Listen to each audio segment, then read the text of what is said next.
Hi, everyone. Welcome to the TROPT Webcast. I'm Lourdes Turrecha, founder of the Rise of Privacy Tech, or TROPT, as we like to abbreviate here. And I'm really excited because we're doing a series on the TROPT Privacy Tech Stack white paper, which we are publishing as a follow-up to last year's foundational TROPT Privacy, defining the privacy tech landscape white paper, in which we went on to define the emerging privacy tech industry, sharing a proposed framework for categorizing privacy tech, which is a living framework that we update, and we do update this year in our second white paper. And in it, like last year, we feature insights from leading players in privacy tech, may they be founders, investors, domain experts, CPOs, privacy engineers, board advisors to privacy tech startups. And I couldn't be more excited to feature one of our inaugural members of the Trope Privacy Tech Visionaries, which is an exclusive group of leading players in privacy tech. And today I have with me Ray Everett, who is known as the internet era's first chief privacy officer, and also a co-founding member of early privacy tech startups, and has worked with privacy tech startups as an operator, as an advisor, as a consultant. And so, Ray, welcome to the Trope Webcast, and thank you for joining us today. Of course, it's always a pleasure to be with you, Lourdes. Thank you, Ray. And likewise, the feeling's mutual. I like to ask people this question, and it's about their privacy or privacy tech origin story. I'm curious, like, what got you? I think I know the answer. You and I have talked about your privacy origin story, but I actually don't know the answer as to why you started working in privacy tech in particular after your days at Yahoo and so on. And so I'm curious, what is it about, like, what got you to say, hey, this is an interesting place to work in? Well, when I started working in privacy issues in the late 1990s, we were doing some of the very early privacy risk assessment work and helping companies building privacy programs. I was doing a lot of consulting and doing some in-house work as well along the way. And at that time, privacy tech really consisted of spreadsheets and PowerPoint presentations and whatever you could do through email and very early sort of web form questionnaires and the like. And throughout all that time, it was very obvious that there was an opportunity to increase efficiency through the use of technology. But try as you might, you can only get so much, you can only squeeze so much out of, an Excel macro or, mail merges in Word and even good programming with web pages. It became very clear over time that the state of the industry needed to evolve and to grow. So in the mid 20 teens, early 20 teens, I was working at Yahoo doing literally hundreds of privacy impact assessments a quarter for every new initiative, for every product change, new product acquisition and the like. And it was just becoming a morass of spreadsheets and, like Google Forms and questionnaires and the like. And what we wound up doing was just sort of trying to leverage some existing things like GRC tools and to see if we could adapt them and modify them. And it just got to be so challenging because those tools were really not designed for privacy questions, for open-ended. Many of them are very security oriented or worked very well with established checklists, but so much of privacy has kind of open-ended questions and where you're trying to issue spot and trying to identify areas of risk that don't fit neatly or cleanly into, a yes or a no or a multiple choice answer. I was at that time got connected through an old colleague with the product management team at a company at the time was called Trustee, now known as TrustArc. And they were starting to look at whether or not it made sense to build some better automated tools. They had like a cookie preference management tool set, and we're saying, hey, could we apply some of these same approaches?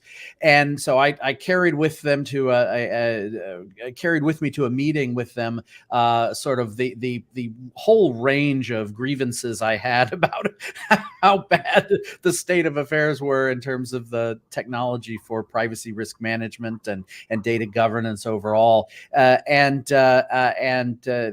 presented to them some ideas of things that they might tackle. And they came back to me a few months later and said, hey, we want to build this. How soon can you start?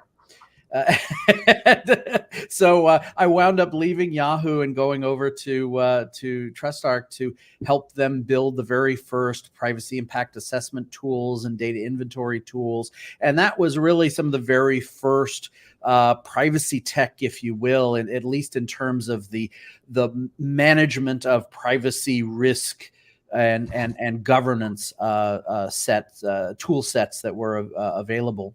Obviously, the space has exploded since then, but TrustArc remains one of sort of the preeminent providers in the space, and continues to offer that. But there's so much more, and so much more granularity, and so much more complexity, and so it's something that has been deeply interesting to me, having sort of seen the very earliest days, and to see that evolution, and now to see what is really representing the next generation of those tools and technologies, the kind of companies that are part of TROPT and are really engaging with others in the industry to understand what the opportunities and needs are.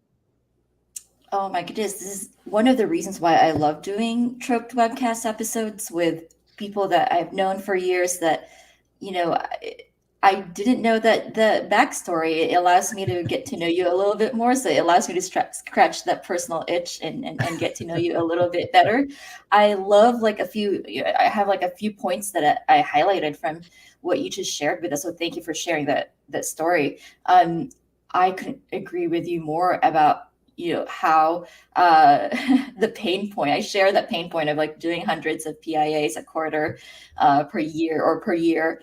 And it's no wonder that one of the hottest categories in privacy tech was the privacy program management and workflow automation space. Mm-hmm. It's really because of what you talked about, spreadsheets just aren't enough, right? Even Jira and ServiceNow tickets, they were kind of like the cobbled together band-aids, but in the long run, like you said, they really weren't built for privacy questions that are oftentimes open-ended.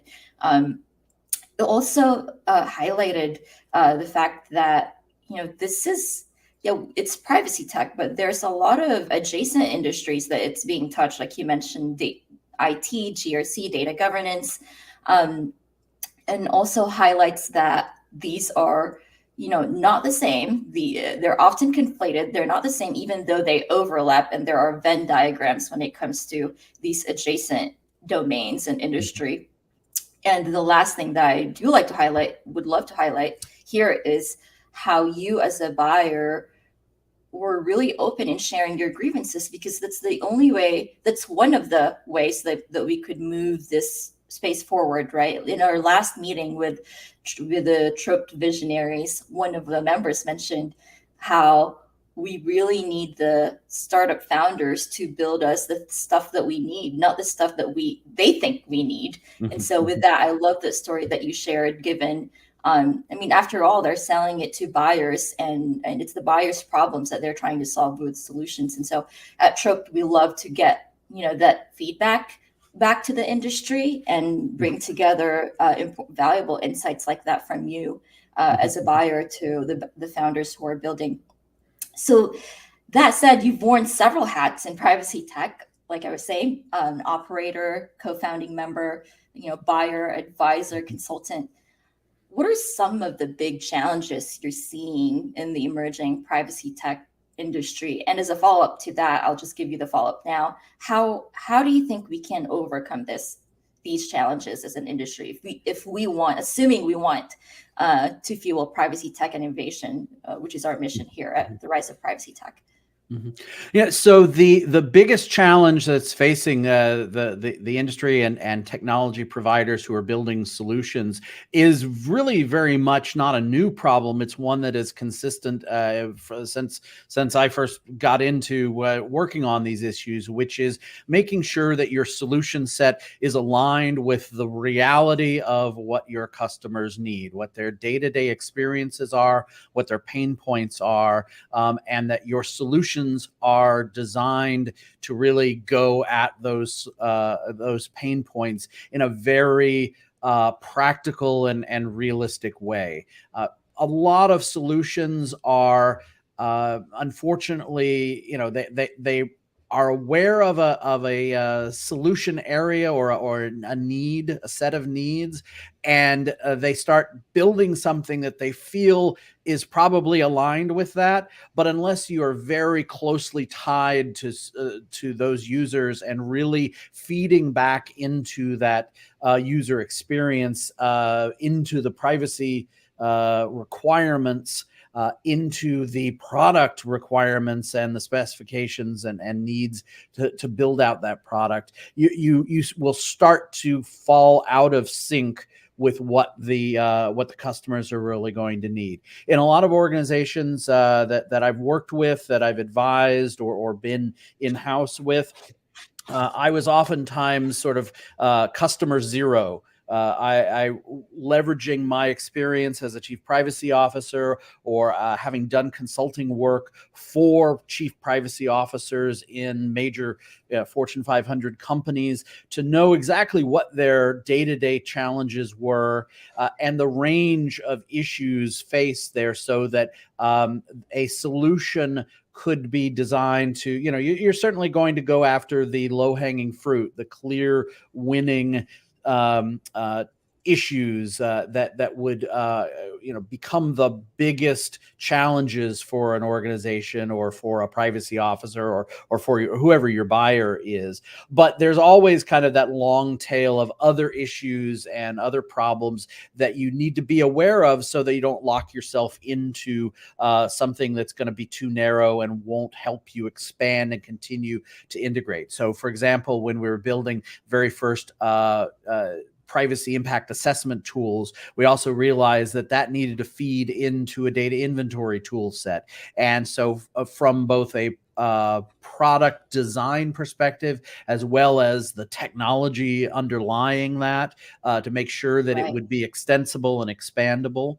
And all of that was driven by what we knew to be the fact that everything somebody was doing on a privacy impact assessment side needed to flow through into advising and supporting their data inventory work and data flow mapping, and then tie that back into things like privacy by design and feedbacks into the product and engineering processes. Is that because if you start focusing only on one issue or one problem set and don't see it holistically and don't see your buyer across the entirety of their responsibilities and their connection points to other parts of an organization, the synergies between a data governance team and an infosec team, and even finance and operations and HR, who all have inputs, who all have roles to play in data governance. You can start to build products with an awareness of how this could benefit these other areas, or how you could take inputs from those other areas and leverage them to make a process more efficient. And so being really closely aligned with the needs of the stakeholders and being very much sensitive to what their day-to-day life is like and what their needs are is going to inform the development of a much better, much more valuable tool set. And that's a constant problem, because you wind up like, all right, well, we're going to try and solve for this thing. We're going to only bite off as much as we can chew here. But if you're not keeping your eyes on the full range of issues, you might start to lock yourself into solution sets that are difficult to expand or extend into those other related areas. That's such a great point. And, we see startups like that face that struggle every time. Like they come to TROPT, and one of the things that they want is really customer feedback. So some of the startups you've worked with, they hired someone like you to have the expertise and the skill set and knowledge of pain points that could be potentially solved through technology. What are some other ways that you've seen it work for them? At TROPT, we try to do our best to bring domain experts and buyers like you to our events and through our white paper and report on some of those pain points. I'm curious, within a startup, what are some of the other things that they've done right when it comes to seeking that market feedback? And I guess on top of that, right, like there's that outreach to prospects that happens either for several reasons, for feedback on product, on understanding the pain points, but also to generate business. I'm curious, as a follow-up to that, like what can privacy tech startups do? What's your advice to them when it comes to, when they start pitching or generating market insights, and how to approach that? What are some of the pitfalls that you see when they start approaching privacy sensitive buyers like yourself? Yeah, so part of that is that it needs to happen really early in the process, oftentimes even before you have a product to sell. You're designing the product, you're working with your product teams and engineering teams to design and build out that alpha version, and it's actually super helpful to engage with organizations like TROPT to look at partnerships with folks who are experts in the field, who you're not just going to try and leverage to be a name on a board of advisors, or just to make an intro to the buyers in an organization, and who are not really there just to be sold, but who are there really engaged and providing that feedback at a much more granular level and helping you test both product features as well as just the pitch, the marketing, to say, is this speaking to you? Is this really, is this how you would characterize your problem? And making sure that all of the pieces from the product design, engineering, as well as the marketing and sales approach are all really aligned to the reality of your buyers. And through that, you're going to get a better sense of the range of buyers, because there is definitely a range of folks in the space who are going to be your target buyer, but who have varying levels of experience, varying levels of background in certain issues. And so the thing that is seems very basic and fundamental, a product offering, might actually be way beyond sort of the range of stuff that people are considering. So, for example, when we were building our first PIA process at TrustArc, we would go out and talk to folks and say, here's how you integrate a PIA process into your product development or your engineering work, so that you can figure out where the risks are and start solving for that, before you get caught up short in the market. And people are like, this is fantastic, but your presumption that we have these policies in place, that we have like a team to even administer this. Sometimes it was just a solo privacy officer who had been in the job for 6 months and was still kind of fighting for resources and fighting to make the connections internally. And so sometimes there was just a fundamental challenge of, wow, this is a great tool, and there's no way that I can make use of it, because our organization isn't there yet. Our processes aren't as evolved or advanced, or we don't have the internal support for this. And so being able to do more fundamental components than just building great tech, but also building the story and the support mechanism and the bigger pieces of a pitch, so that you're not just selling the buyer, but you're helping the buyer pitch it internally to the, not just the buyer, but who's actually going to sign the check, who's actually going to sign the agreement. Because oftentimes privacy teams are at the mercy of, their operations teams or the infosec team or the like. And so they're dependent on the support and the buy-in of folks there. And you need to have a story for those stakeholders as well. The flip side is also the case where you may have a very simple focused solution and someone is like, yeah, this is great.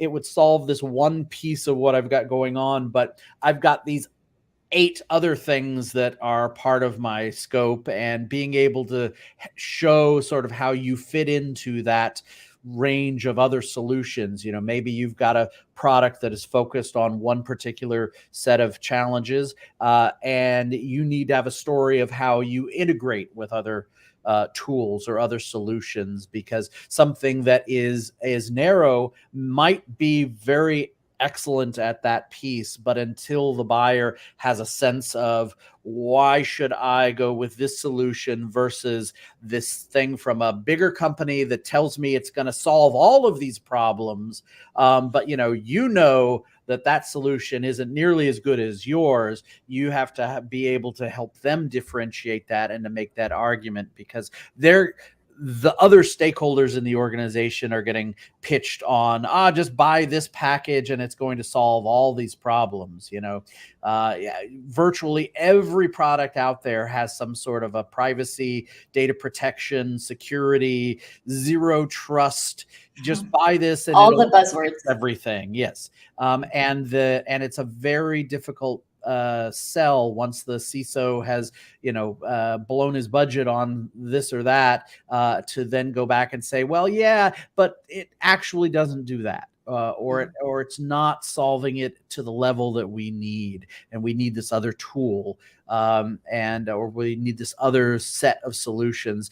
That awareness of the broader picture is something that and how your buyer is needing to integrate across a wider stream is also something to bear in mind and to solve for. And you can only do that by being engaged with these folks and really understanding what their needs are.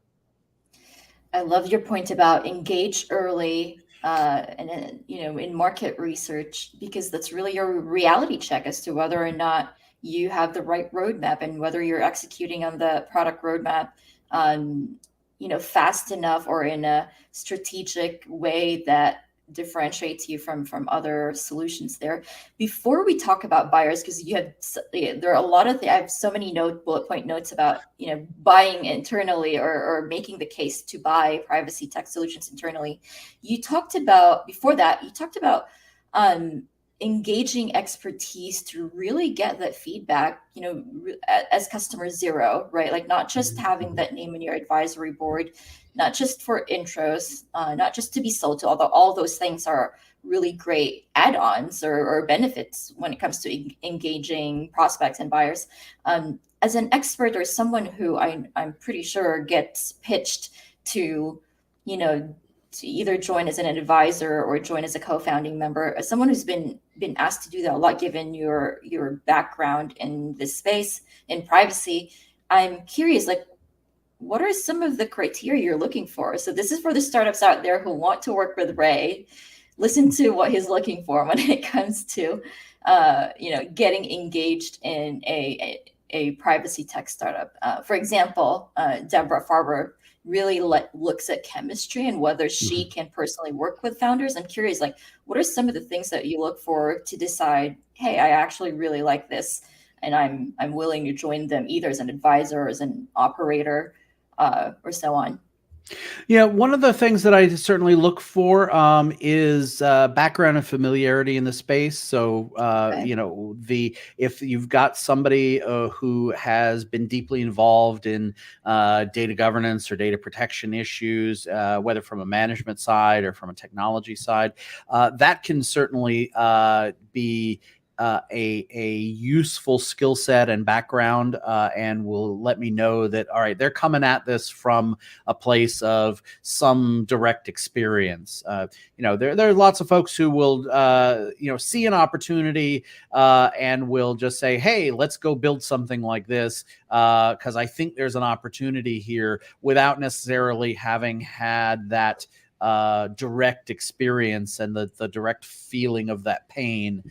So even if folks are, just spotting an opportunity and are looking for or have identified an area that they want to attack, an openness and a willingness to engage with subject matter experts, with folks who have that direct experience, and to see that they are that feedback is really flowing in. So in terms of that level of chemistry, I 100% agree with Deborah's assessment. Being able to see that they are open to that feedback, that they are open to making changes and pivoting, and looking for an opportunity, not just a big picture opportunity, but hey, if we change this in one way, it opens up these other opportunities or gives us the ability to move into kind of an adjacent area or to build hooks and connections into some other tool or some other product. That is that openness is something that I always look for, because while it's useful to have kind of a single-minded focus, we're going to build this thing, we're going to build it with these tools and these technologies, and we're going to go out and dominate this niche. That drive can be super helpful, but it also creates some blinders to opportunities and to and causes folks to sort of pass over problems that will come back to bite them later, or to make sort of investments in areas that will turn into sort of technical or product debt down the road that will be hard to unwind if you've been sort of single-minded on this thing and start cutting corners or start making more sort of short-sighted decisions for this other purpose, this other goal. It's really about being open to the possibilities and flexible. It's got to be balanced, though. You don't want to sort of start in one direction and turn into a whole, you don't want to open up a bakery and wind up building a muffler shop. So you do have to have some focus and some direction, but this is an area where at this point the industry is solving the 1,000 little points of friction. And those opportunities arise and get give you an opportunity to solve for something. Very few companies are going to be able to build the overarching suite of every service, every capability these days. You're really going to find more value in focusing on those individual friction points and finding the sort of rounding those edges and smoothing it out and making this a bit more efficient. I liken it to my experiences in the old ad tech days, where if you can shave milliseconds off of one aspect of ad serving or ad targeting, you can make millions or billions of dollars. And that's kind of the way we are here in the privacy tech space, where if you can make this process just that much more efficient, you can save X number of headcount. You can translate that into much more efficiency in the team. And so being open to where those little solutions are, where those little opportunities are, is where you might actually find greater value than some bigger vision. You can still keep the big vision. You can still be headed there in the long term. But if you are so focused on that big thing and you miss lots of little opportunities, that's where there's ways of picking up value, creating new opportunities, and even, creating revenue sooner than you might have expected. Yeah, what you're looking for actually reminds me of what YC folks look for when it comes to investing in startups, which is, founder market fit. It's the founder understanding of the problems or direct experience in the pain points. And if they don't have it, getting people like you as part of the team, as advisors, and that means being open to the actual expertise and feedback that these experts have in terms of the pain points and the product roadmap and so on. You mentioned how startups can do a lot to help buyers make the pitch internally for their product and to engage with cross-functional teams who might have the budget, right? Like, it's not always in privacy tech, it's not always legal or the CPO or privacy that gets the budget. Sometimes it's shared, sometimes it's another organization like the CISO's organization or IT who has the actual budget to buy a privacy tech product. What's some of your advice for buyers this time? You've been a leader in the privacy space and have done a lot to talk to the C-suite and board when it comes to investing in privacy in general. So what are some of the lessons learned? How can buyers today make the case for privacy tech internally? Yeah, this is a real challenge because privacy teams tend to be, under-resourced, often underappreciated, Yes. and as a result, all of us. and so you're scrimping and saving, and you're in many cases sort of launching more of a kind of an internal guerrilla war of Yes. how can I turn this organization to my needs and scrape a little bit of resources here or steal a little bit of someone's time and input. You're always sort of leveraging dotted line relationships across the organization. And so in the same way, when you're trying to build a story for buying a technology solution, particularly one that's focused on privacy, is to be able to demonstrate the value, the savings, the benefits to other parts of the organization. For example, whenever I have looked at building out a privacy impact assessment tool, or buying one, or acquiring, let's say, a data inventory tool, I have been able to show other parts of the organization how that same tool can benefit them. So, for example, the IT team or the InfoSec team is always building these architecture maps, and those are super helpful, but oftentimes they're very high level. It's like, oh, we've got this internal system and it connects to AWS, and here's the firewall, and boom, we're done. But and it can get way more complicated than that.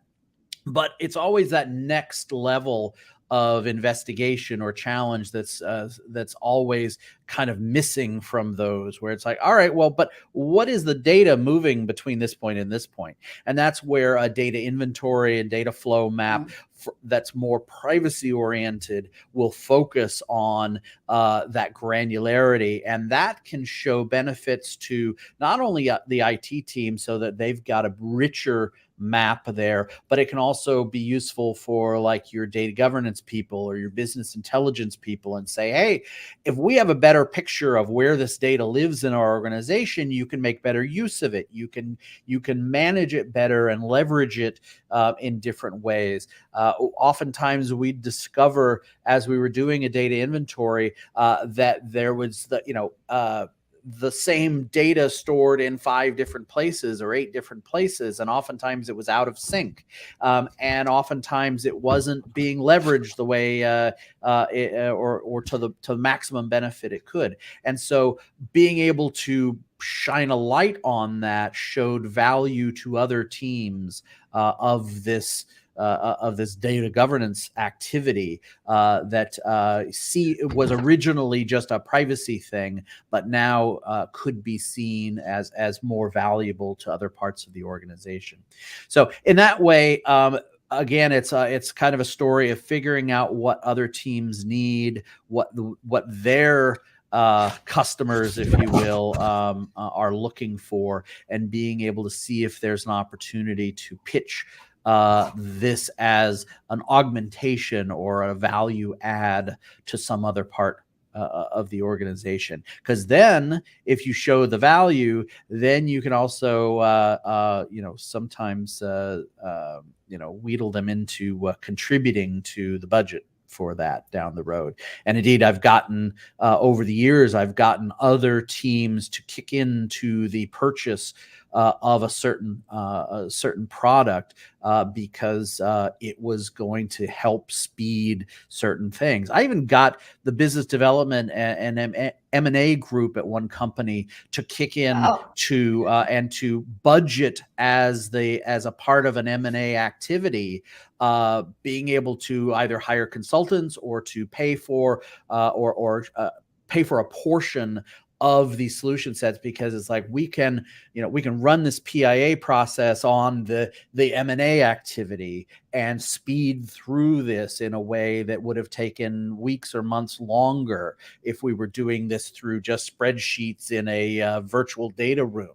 And showing that streamlining was like the BD folks were like, oh wait, wow, this is cool. Yeah, let's add it to the budget for what an M&A activity should pay for. We'll take we'll pay for that out of the acquisition cost. And as a part of that budget line, so you can come up with some creative solutions. I love that. I've always known that privacy is cross-functional, but this is the first time that I've heard, so kudos to you, that someone got the BD and M&A team to pay for a portion of a privacy tech solution. I love that. And it just goes to show how much privacy affects the entire organization, HR, finance, sales, marketing. And so, that really does resonate with me a lot. So thank you for sharing that. Before we start wrapping up, I have a couple of lightning round questions. They're easy, quick, probably just pithy questions. And if you're ready for that, I'm happy to start. I'd love to hear your thoughts on a few of these. Sure.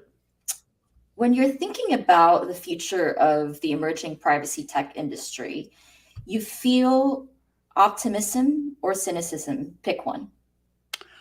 I feel very optimistic. I think there's so much potential here, and like I said,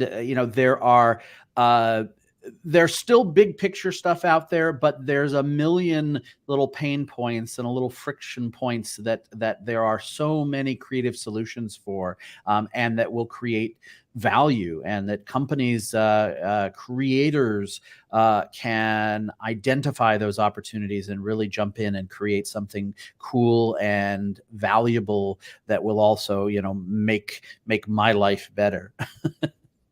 Absolutely. On that note, when thinking about the future of privacy tech in 5 or 10 years, pick a time frame. What's the vision that's in your head?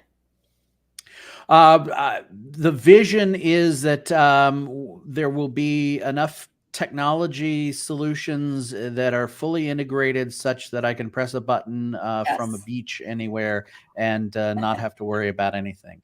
But seriously, I think the real vision and the real opportunity here is just much better integration of these different solutions, so that in the way that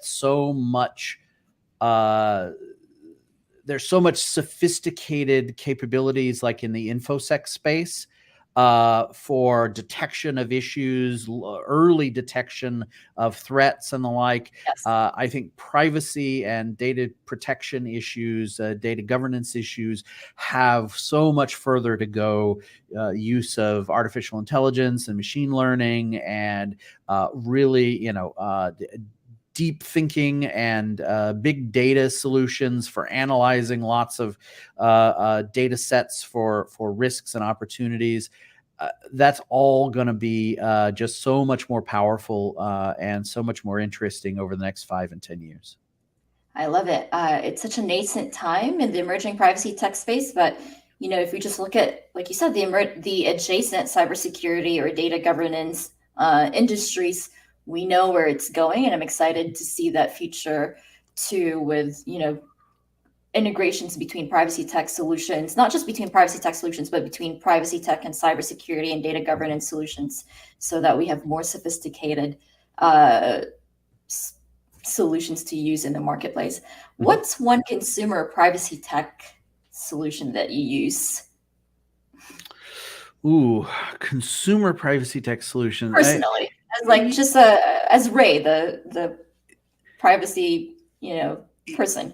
Yeah, well, I mean, the thing that I push, and I think it's almost more of a security question than it is privacy, but Okay. things like That's okay. password managers and Yes. and tools for segregating out your business and personal life. So being able to like have a separate browser instance, whether you use Chrome for work and you use Firefox for personal, but things like that that are very maybe a touch paranoid for some folks, but certainly help me segregate out those activities. I even have sort of different browser instances for my my day job, and then a browser instance for like the advisory work that I do, where I keep a different set of bookmarks and a different set of sort of logins for those things. I mean, it helps also that I have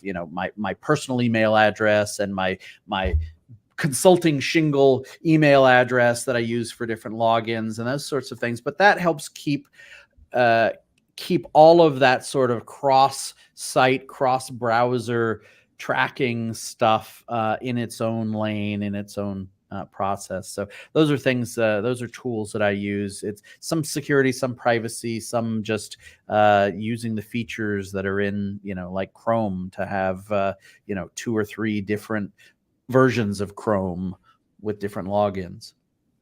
I love that. Thank you for sharing those. What's one privacy tech solution? It doesn't have to be a consumer one. It could be a business one that doesn't exist that you would like to see built.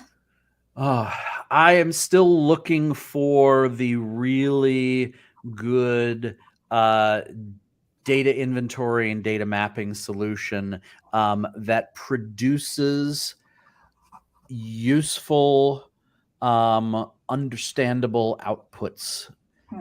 So, I've built these solutions before. I've worked with companies and advised them on it, and there's still so much more work to be done to make that. Yeah.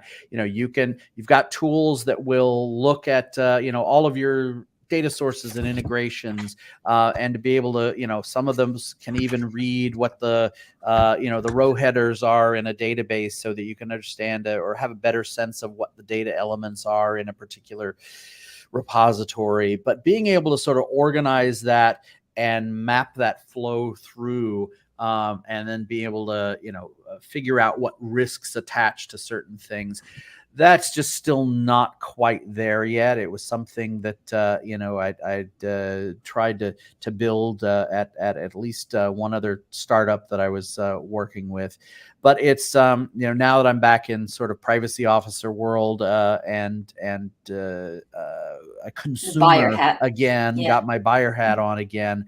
I've got some great tools that we've acquired and make use of, but there's just like, I wish it would do this. It's not quite there yet, and it's not for lack of trying. The folks are really solving, but some of these are just maybe the technology's not there yet. Maybe it needs to have another slather of AI on top of something, or whatever the case may be. But it's just not quite where I would like it to be in terms of something that I could sit back and say, boom, it's done. That's everything I need, all in one, no massaging needed. I actually have a follow-up question that I was going to start to wrap up, but do you think it's a tech layer that's missing, or is it an understanding? Because you said What's missing is the usefulness and understandability of the outputs of these, the data inventory mapping solutions that you're seeing out there. Do you think it's a tech limitation, or is it an understanding of the buyer's pain points limitation? Yeah, so it's probably a little bit of both. I mean, there is first of all, there is a challenge in that what might make sense as an output to one person may not make sense to me, and maybe that's just because I'm too greedy and particular about what I want to see or how I want it presented. But there's ultimately, I think, a question of the flexibility of a tool set and its ability to present that information. Maybe that data is in there and it's just not being surfaced the right way, or maybe it's a UI problem or UI UX issue. There is probably, as I've delved down into certain questions that have arisen as I was sort of digging through a data inventory and trying to understand where risk was arising, that I was like, actually, I don't have visibility into exactly the granularity that I need. Or there's this whole set of tools that or platforms that I don't have access to because of one reason or another, that the tool can't go in there and index that or tell me what's there or tell me how it's moving. One of the big challenges is also every time that environment changes, or a product change starts pulling new data in or drawing from existing databases and using data in different ways.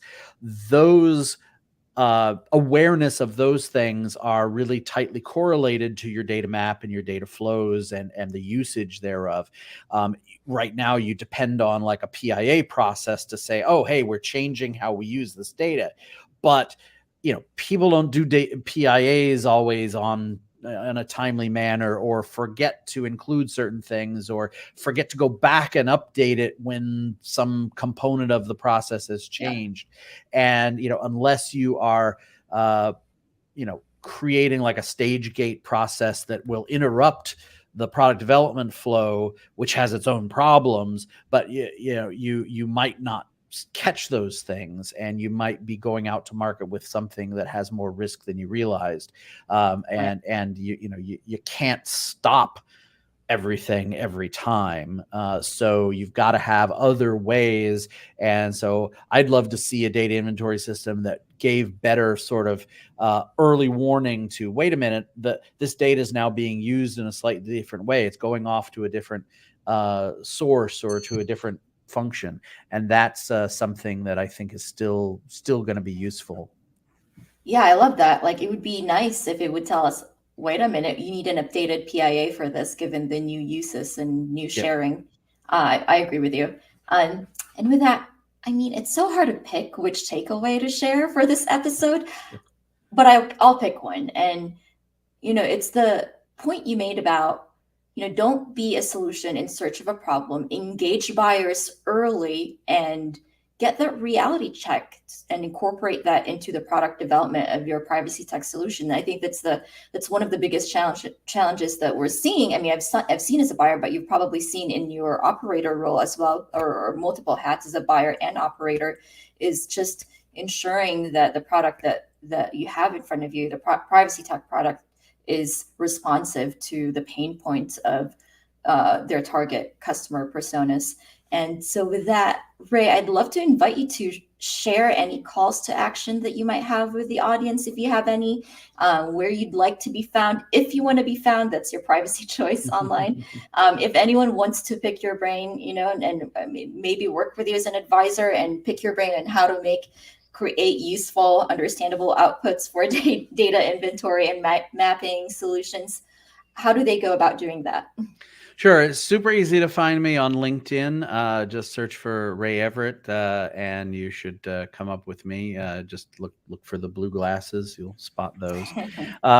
And otherwise, I would just exhort everyone to stay engaged with the privacy industry, subject matter experts. Get out there and engage with folks. Go to the privacy conferences and the webinars and whatnot, because you will start to hear the pain points. People will be very talkative about those. Some of the most important conversations I've had were, over a few drinks at the bar during an IAPP conference or the like, where you could plot out a dozen different business plans just from overhearing the conversations as people complain about the issues that they're facing.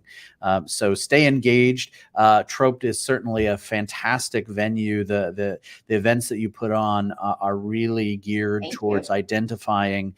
Thank you for helping spotlight the needs and the opportunities in the market, and to help creators and founders identify not only those opportunities, but those folks who can help them locate and zero in on those opportunities. So reach out to the Visionaries Council. I prefer to think of myself as slightly, I prefer to think of it as slightly hallucinatory at times, but we often find creative solutions, and the folks on the council are some of the sharpest minds in the space. And so make use of those opportunities through TROPT as well.